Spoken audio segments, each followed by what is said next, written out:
All right, guys, we have the number 2 seed Tyson Mcguffin taking on the 4 seed J.W. Johnson.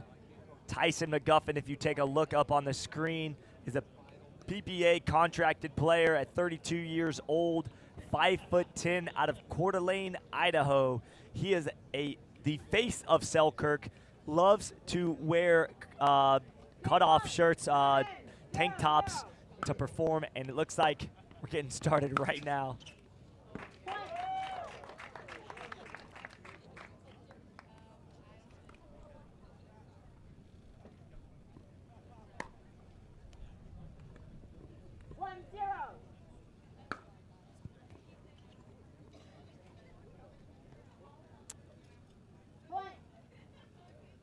Right out of the gate, J.W. Johnson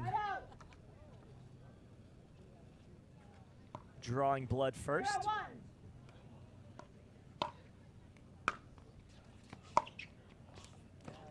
That, if you watched any of the singles on Thursday when Tyson Mcguffin was on championship court, you heard me talk about that inside-out forehand. He lives and dies by that shot when he's got it going. It's an incredible thing to watch.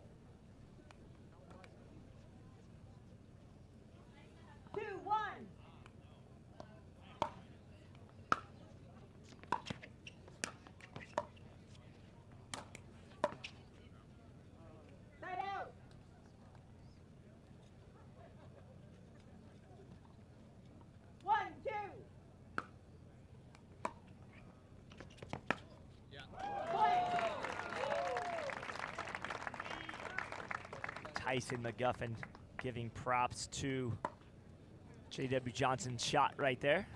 2-2.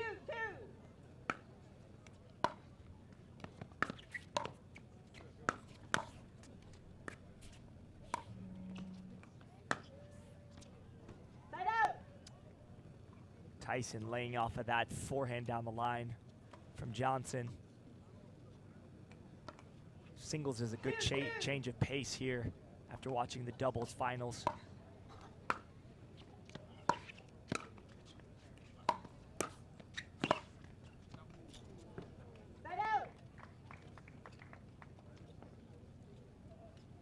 Tyson in his first final today.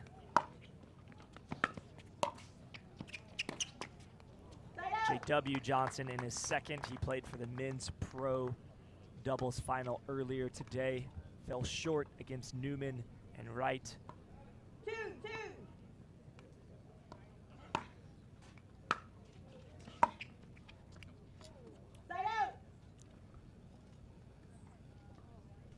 We're going to see Tyson set up his points with that inside-out forehand. He likes to mix it up.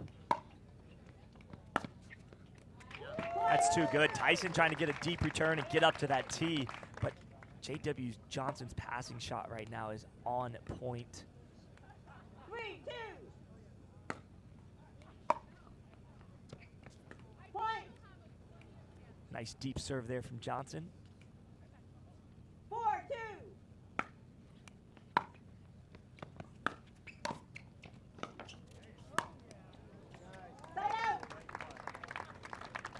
Tyson, it looks like, is going to try to get up to that non-volley zone line early and do his damage from there.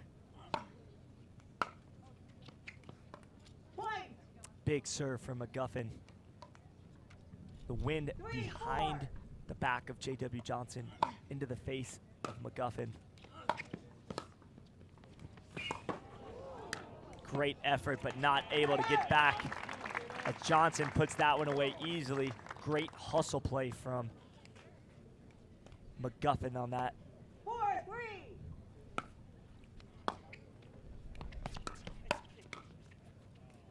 Side out.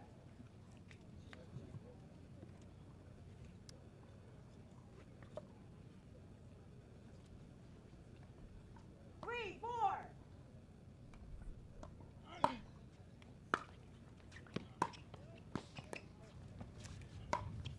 Oh, what a shot there from Tyson Mcguffin. He comes around, spins around, and gives a, almost like gritting his teeth right there. Pretty gritty shot. Also, special guest just joining me. Four. Hello. Champion in women's doubles, Lee Waters. How's it going, Lee? Hey, Scott. Happy to be here. So, Side out. coming after the doubles, this is such a change of pace. Just watching, the points are much faster, they're in a little quicker. Yeah, Um, it's a totally different game. Completely different, but just as entertaining. Oh, for sure. Point. Sometimes it's actually more entertaining. In a lot of ways, if you get two high-level players in singles, it is very entertaining. It's the lower level is not always as entertaining because they can't keep their rallies going as Yeah, long in yeah. singles. And just the athleticism in singles.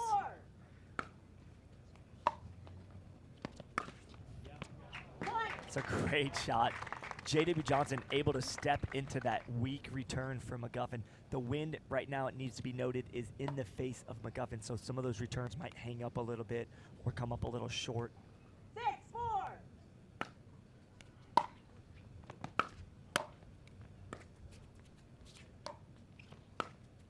Yeah, the side that JW is on right now is super, super silly hard. The wind is really swirling, and so you don't quite know what to do over there. Like, if you hit it really hard, it's flying. If you don't hit it hard enough, it's not coming over the net. Makes it a little trickier when it's swirling like that. Yeah, Anna Lee and I were really struggling at the end of that game 3. Like, we couldn't get off at 8 because we weren't sure how to play the ball exactly due to the wind. So JW's got to hit a lot of topspin when he goes to hit those passing shots.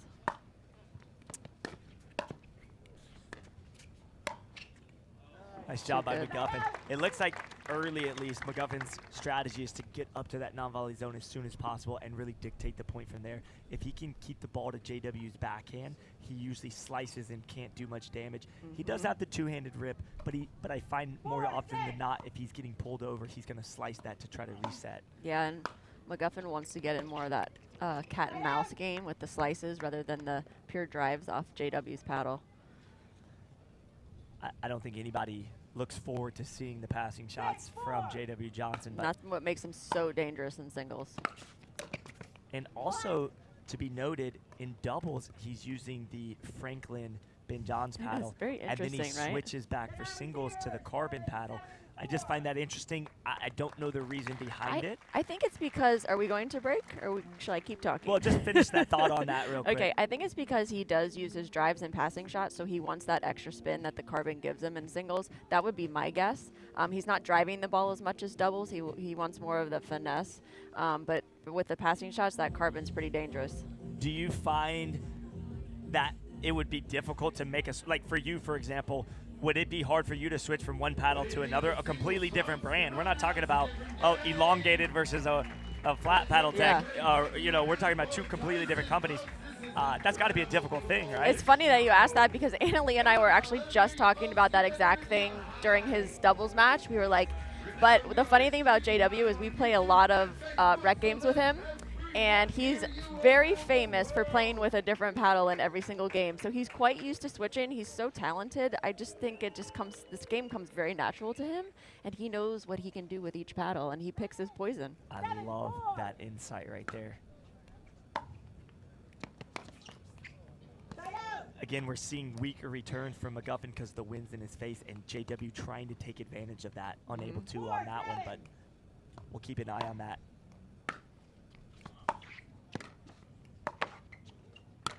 So good. Well, and so Tyson's trying to get that inside out forehand working, but such a presence up at the net Yeah. from JW. It's hard to get the ball by him. And with the wind coming across the court towards McGuffin's backhand, when he runs around that forehand and tries to take it back inside out to JW's backhand, that's a tough ball because he's going against the wind and in both ways. And then he's got to try to recover. Exactly. And that's a tough spot to be in. I really liked when he took that inside in back forehand earlier. So now Johnson starting to impose his will. Couple of passing shots, some unforced errors from McGuffin, and the score is now ballooned to 9-4. Whoa, that just got sucked up by the wind. That was crazy looking, though. It kind of went out wide and then circled back. 10-4. All right, we got game point. Ooh, that also, I think, was due to the wind. Just that's the kind of the direction it's going in. Absolutely. He went right into that wind cell, and, he's going for broke on that one, but honestly, he's up 10-4. It's his game, too. Oh, I think that was actually going wide. I think so, but It's hard to tell. Yeah, and it felt like he was already tracking it anyway, so he was just committing to it. One thing about J.W. Johnson is looking at his demeanor and his facial expressions, you don't know if he's winning or losing 10-4. Just no clue. If you don't know J-Dub, though, if you don't know him, you should know that he's one of the funniest, wittiest guys I've ever met. I mean, he has Annalie and I laughing. He's so quick with his comebacks, but you're right, his demeanor on the court is totally different. It's totally different, but he does have a great sense of humor. I have a video out, but that's the end of game one. We'll talk about that video in just a minute. Let's go to break, and we'll be back with Lee Waters and Scott Golden after this. Well, that game one was explosive from both sides. J.W. Johnson coming out 11-5. Did not look back. It'll be interesting to see if J-Dub's passing shots kind of get hung up in the wind on this side. See what happens here. Oh. I believe the winning side has been over there more times than not. Correct. Today it has been, yes. You guys certainly closed it out in 3 over there, so. I think that just missed. I actually think Tyson called it good. He did. He did. From our angle, I think it looked a little wide, but it's too close to call. That's the one thing in pickleball I can't wait till we're at the point where players aren't having to make their own calls. It's just too hard. Especially in singles because you're playing the ball and trying to make a call. It's almost impossible.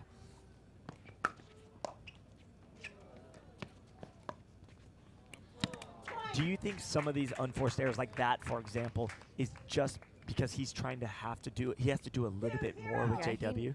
J-Dub's putting so much pressure on him. He knows how quick J-Dub's hands are once he gets up there. So if Tyson doesn't do something special with that ball, he knows that J.W. is going to take it out of the air and probably win the hand battle. 0-2.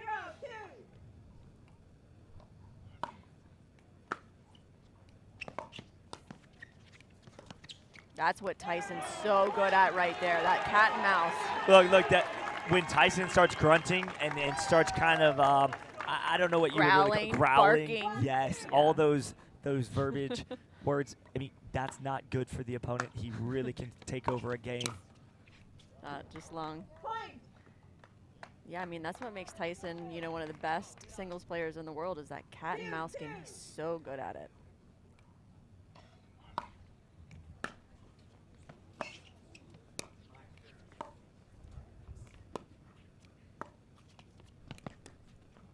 Yep. That's what he's got to do. He's got to keep JW guessing, keep the ball down so that JW can't be aggressive.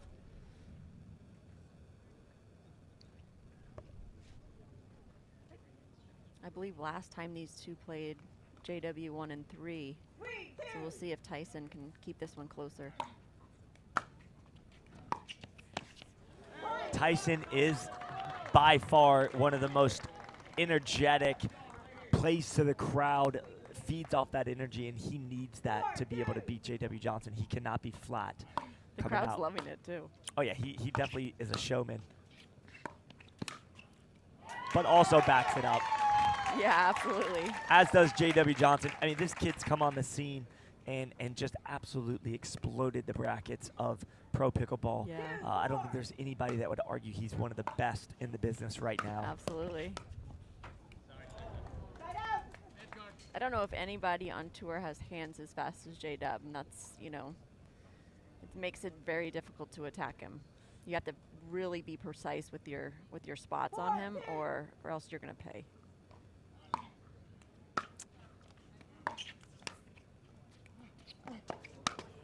Oh, he missed it. That ball missed. But Tyson didn't see it. Well, no, I think he did. Oh, he did. Or he just assumed. Okay. No argument. Nope. Oh no, he's gonna give it back. Yeah. Wow, that's interesting that he didn't even try to ask or anything. No. And that's not for us to make that call. It's for him to. No, absolutely. And there's the point after. I think it would have been at least worth asking a ref to see, but maybe he just assumed. I don't think he. Yeah, I think he just assumed. I don't think he knew that it even clipped the net. The clipping of the net is what caused it to shoot out wide. Yep. He just basically yelled, make a volley, because he's been missing some of those volley He might want backhands. to take a. I would take a timeout right here. But he's not going to. 4, 4. I bet we see one more. If he loses this point, I bet we'll see a timeout. Tyson taking his time. That was smart. That was really smart because. Well, he was looking right up into the sun. And the wind is just moving the ball. I mean, I shanked one off the end of my paddle. The wind just takes it the last second. Smart to let it bounce.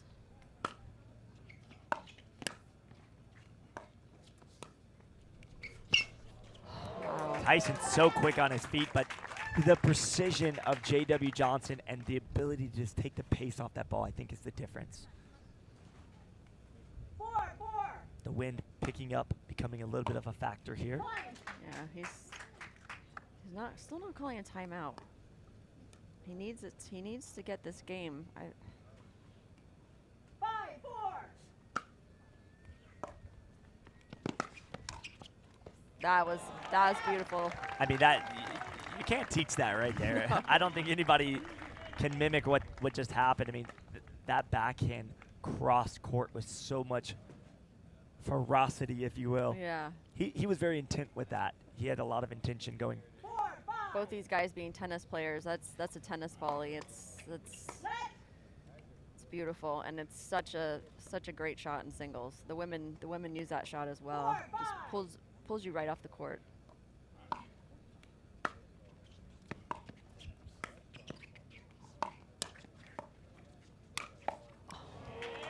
Tyson perhaps changing things up just a little. It looked like he went inside out drop instead of hard drive because he realized he got burned on that last cross court from Johnson.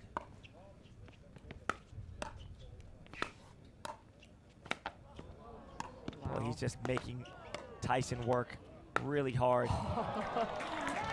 What do you think about going for the rip shot there versus like a reset? I mean, is it just in the moment? I would have gone for it, but I would have ripped it down the line. I think you just made a wrong choice, but I would have definitely gone for it. I love it. It's interesting that the missed returns have happened more, I believe, on this side with the wind in their face. That's interesting. Maybe it's because they think they can go for it a little bit more, and then it just gets away. But I'm telling you, it's very swirly. So it could just be at the last second the wind changes direction and just... I 100% think that's what it is. Tyson right now from that side looks like he's trying to serve big and then step in and take a rip to see if he can close these points quickly. He knows the longer these points go, he doesn't want to get into any volley exchanges at the net. He really kept that return down low, which made it difficult for J-Dub to come up with a pass on that one. Yeah, I mean, the windsock is just like doing circles. It doesn't really know which way the wind's blowing either. So it's very confused.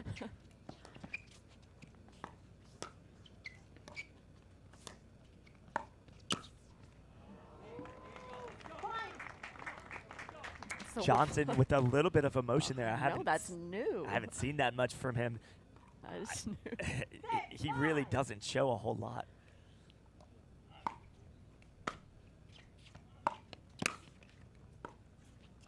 Whenever he does show a little emotion, though, it's always like he's talking to himself very quietly, though. Like, I've never heard him yell, like any emotion, negative or positive. He's not much for yelling. No, he's not much for yelling. And when he and Dylan play, I just want, hold on. When he and Dylan play, I just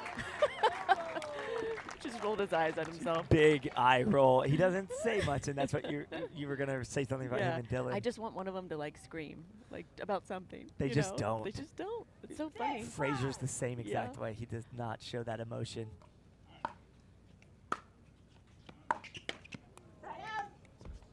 Tyson trying to mix up these drives. He loves to circle around and go with that inside out, but to have that shot be effective, he's got to come down the line a few times to keep him honest. Oh, that just missed too. Yeah, Tyson's runs around and hits that forehand a lot because then he has so many options. He can go down the line, he can go inside out, he can drop, he can drive. Well, I think he also realizes his best weapon is not his backhand. Correct. You know, a lot of the he doesn't have the two-hander. correct. It's not going to be Yeah. a huge weapon, so he's trying to use his best attributes. Absolutely. Which is why you see him do that versus some of these other guys, like a Gabriel Joseph will sit on the backhand trying to rip. I'm surprised we haven't seen a timeout. There we go. Well, there it is, but before that. I know. And he's still only 8-6, but if he finds himself down 2-0, It's going to be tough against J-Dub to come back at that point. I think it's tough in the best of 5, mentally more than even physically. Physically, these players are in great shape. They can go 5 games. It's the mindset of being down to a top elite pro. It's like climbing up it's like climbing up Mount Everest almost. Yeah. But in that same breath, we've seen you and Annalie up 2 games and up 8-1 in the third and end up losing. That was fun. Was that in Orlando? I can't remember. No. That was in. That was at the Texas Open. Texas Open. Yeah. So, walk us through that real quick. I mean, you guys are in control. It seemed to be. We all thought it was going to be over. I think that was a problem. I think we thought it was over. We all did. We all thought it was over. And we still had to win 3 points. Did you guys just get lax in your mindset, or did they just start playing a lot better? I think it was a combination of both, because at that point, okay, we have 3 more points. We're cruising, maybe not as focused as we should be, and all of a sudden they have no pressure, right? And so they start hitting out, playing better. Next thing you know, it's 8-8. You don't want to go to a game 4, and then you lose, and then you're like, oh, now I got to go to a game 4.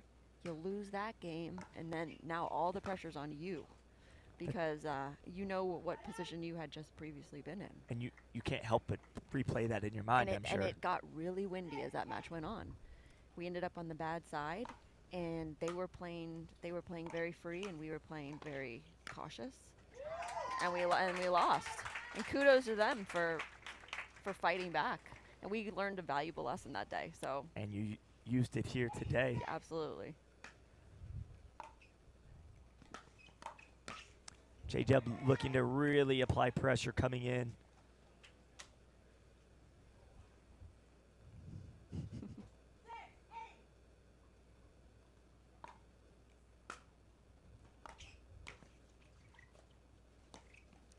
Really smart from Tyson, letting that ball drop so he could kind of get in that cat and mouse game that he does so well.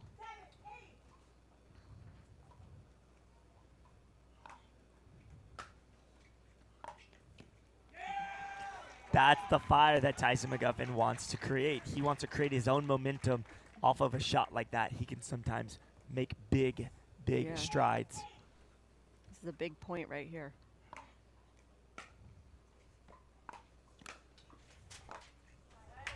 Ball just didn't come up. Nope. I think he slid to the right instead of kind of cutting in on the ball, but I think he thought it was going to get a little deeper. You can see the flag, it's blowing right at us, so that ball, the wind just pulled that ball down hard. Knocked it down, and Tyson couldn't get under it enough.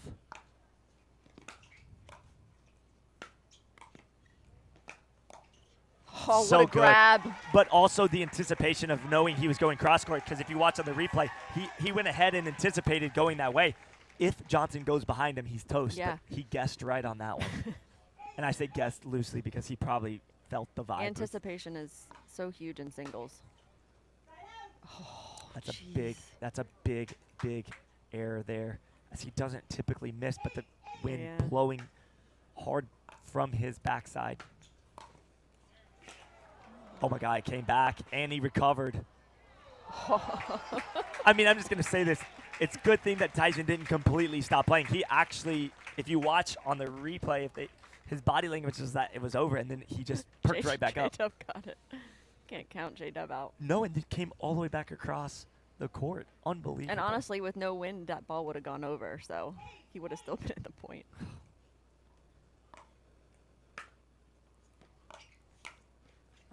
It's, again, great anticipation from the opponent, J.W. Johnson, committing to that fully and then being able to go back across his body. Tremendous talent.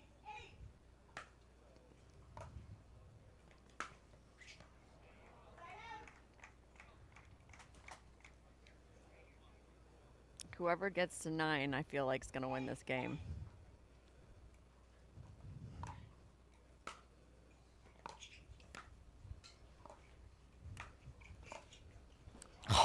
Look at him. That's what Tyson Mcguffin wants. Let's watch this replay. Oh my As gosh. he scoots over there. I mean, literally right off the bounce. He just took it right off the bounce and pushed it cross court. That was amazing. The athleticism on this court right now, Lee, is unbelievable. That was a big point. He pulled it off. He got to 9 first. That's huge. If he would have got that, the crowd would have exploded. No doubt, because that would have then been game point. But instead, it's 8-9 with JW having serve. Yeah, he kept that deep. One, again, we hate to kick the dead horse of the win, but JW right now hitting into the wind, the ball knocking that down just a tad.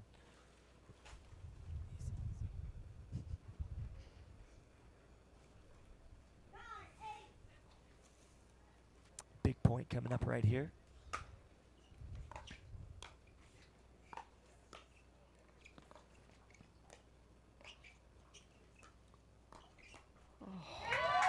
I mean, how many people in the world can take a backhand volley, cut it across their body, fading away, mind you? Yeah, I like it better when Tyson keeps the ball on the ground and doesn't let JW take it out of the air. His volleys are just so good in his hands so fast. Oh. Oh, we missed it. Now, he closed his eyelids that time, but there was still an eye roll under those eyelids. You I know, love the facial expressions we're getting. yeah, we're getting like a close-up view because he's walking right back towards us.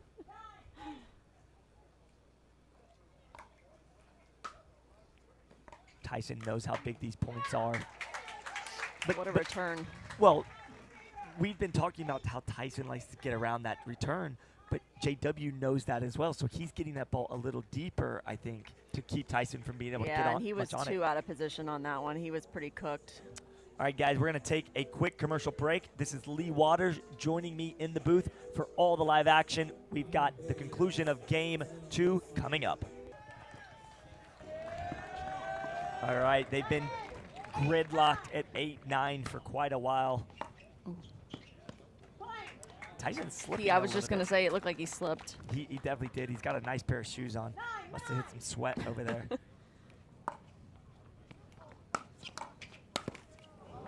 I think JW really likes his forehand drive and then closing the gap, but Tyson able to handle it so far. 9-9. Some big points coming up down the stretch.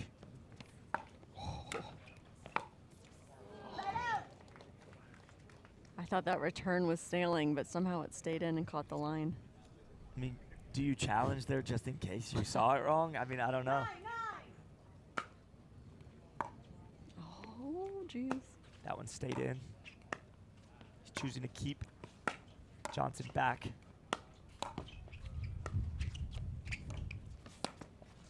Yeah. That's so good. That's what I'm talking about. If JW's able to take that volley out of the air, you're in It's trouble. dangerous. Receiver. Timeout right there, as we suspected, because it's game point. He's down, Tyson down a game, and now finds himself staring down the barrel of game point. We're going to take a quick commercial break, and we'll be right back after this. That's Loving been it. amazing. Oh my Loving it. gosh. All right, guys, as the crowd settles in for game point. Oh, deadly forehand.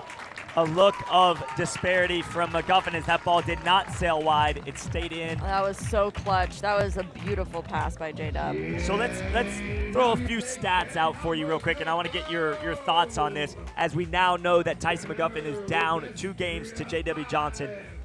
In singles in 2022, J.W. Johnson is currently going into this match 32 wins and 3 losses in singles. 64 wins to 11 losses in games played. That's an 85% winning percentage in singles.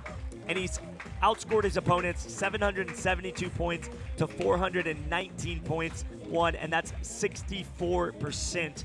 What are your thoughts on that? And now, what is Tyson Mcguffin facing? Yeah, I being mean, that's down? an uphill climb. JW is so solid in singles. He's virtually, by the stats, unbeatable this year.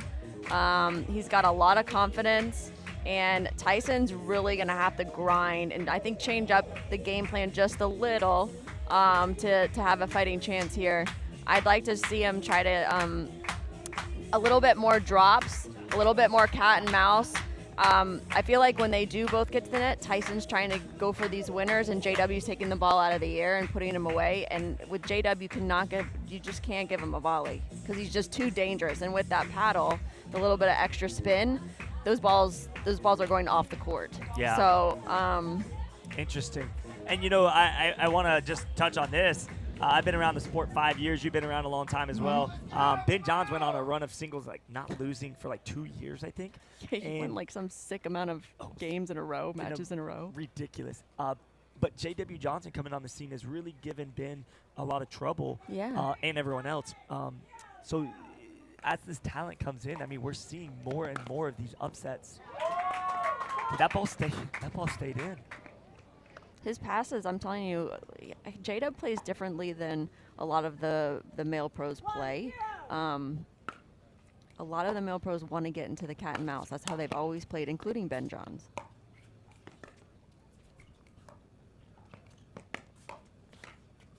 So right J-Dub doesn't want to be in the cat and mouse. He wants to be aggressive. He's going to pass you. He's going to pass you. If he gets a shot, he's going to rip it. He doesn't want to play this cat and mouse game. Is that due to his belief in his skill set that he can rip a ball from anywhere on the court? That, and he knows that his hands can back him up. So if the ball comes back fast, you know what? He doesn't care because that's what he wants. He wants to get in a hands battle with you. As we just saw in that last Exactly. point.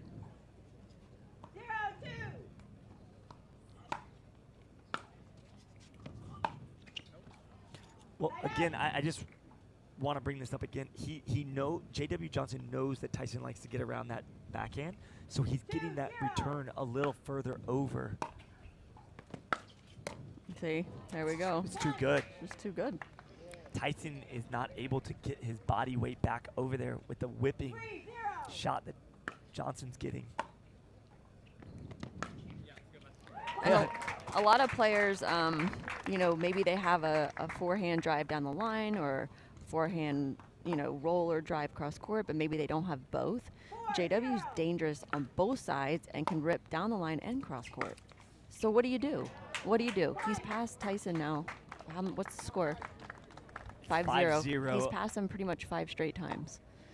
He also has the two-handed weapon Correct. that he's added to the arsenal. Yeah.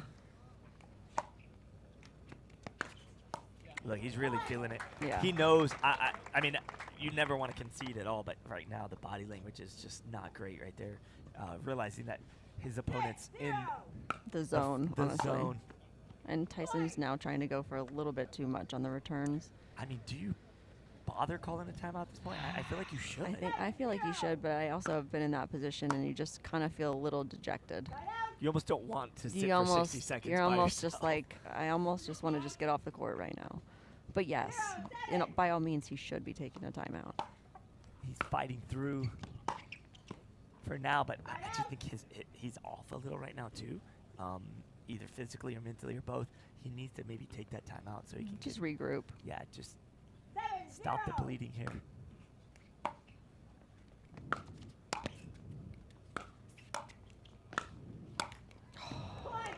That's a tough one because he normally doesn't miss that. No, I think there he goes. Timeout.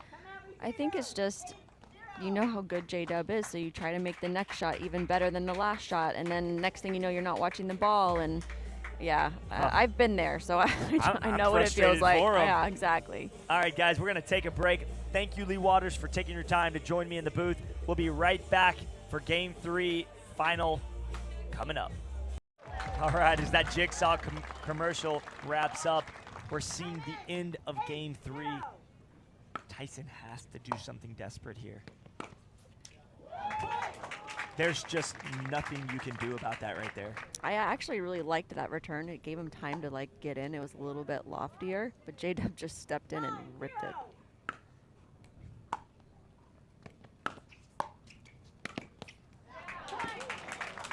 I mean, Tyson is one of the grittiest competitors that we have on the tour. I mean, and he's one of the best singles players there are. It's not like Tyson's some lightweight. Tyson's a heavyweight in singles. But he's feeling it right now from J.W. Johnson. Yeah, and I think this is how J-Dub beat Ben Johns as well. He was just ripping, and Ben's not used to seeing that from other players. when Johnson is in this type of zone, it's going to be hard to overcome him. He's just too dialed in right now. It's interesting, like the women, when somebody gets really hot on passing shots, they just stay back. It'll be interesting to see if the men's game ever switches, kind of evolves. Because when you play somebody like J-Dub, who's just ripping passing shots, like, I don't know, I might be inclined to just stay back and then rely on your passing shots for a little bit. I've often thought that. Yeah. Like, why just rush into a buzzsaw right there? Yeah. Stay back, give yourself a chance. Maybe hit the reset on a drive. A little glimmer of hope here. Yeah, if the men's game starts to evolve with more people starting to play like J-Dub, and more players coming in from a tennis background. Be forced to change. It might be forced to change, yeah. There we go, Tyson. Well, and that forehand flick, he rolled it out wide, and it was going to circle back in, it looked like. So doing a good job putting pressure on Johnson to hit that. Putting some points on the board. Oh, that one was tough against the wind there. Well, and I mean, at 210, he's got to do this every single point. It's going to be tough. It's going to be a grind. Going to be a grind, but he's been down before. I don't know if you remember this, but in Atlanta, it was indoor. It had rained, and they moved indoor, and he was playing Ben Johns. He was cramping so bad, and somehow ended up coming back in the third game and winning, forcing the game to 15. Oh, jeez. And but he couldn't walk after that. 2 points into the game to 15, he threw in the white towel and said, I can't nothing do left. it. He was literally locking up.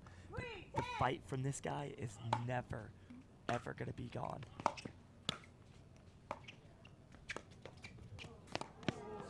Oh, he's a true competitor. I love Tyson.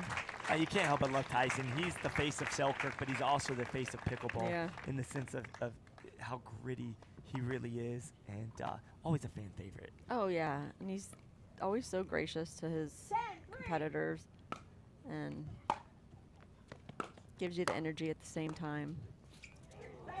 All right. He's literally, I don't think this is an exaggeration, but fighting, scratching, and clawing for everything right now. But he's seen a little bit of a glimmer of hope. Maybe he can come back and get this game 3.